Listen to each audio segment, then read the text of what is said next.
నమస్కారం, ఘంటారావానికి స్వాగతం. ముందుగా ప్రధాన అంశాలు. లోక్సభలో గట్టెక్కిన యాంటీ పేపర్ లీక్ బిల్లు, విపక్షాల ఆందోళనల మధ్య మూజువాణి ఓటుతో ఆమోదం.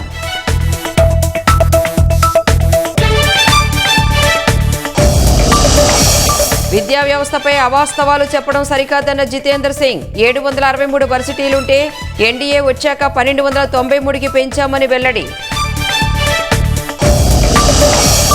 విద్యార్థుల అణిచివేతకు అమిత్ షా ఆదేశించారన్న రాహుల్. యువత ఆవేదనను ప్రభుత్వం అర్థం చేసుకోలేదని వ్యాఖ్య.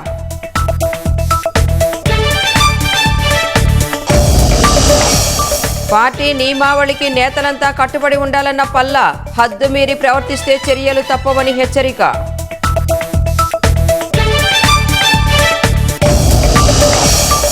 భూ వివాదాల కేసులో తమ్మినేనిని ప్రశ్నించిన పోలీసులు. కోర్టు పరిధిలో ఉన్నందువల్ల మాట్లాడలేనన్న మాజీ స్పీకర్.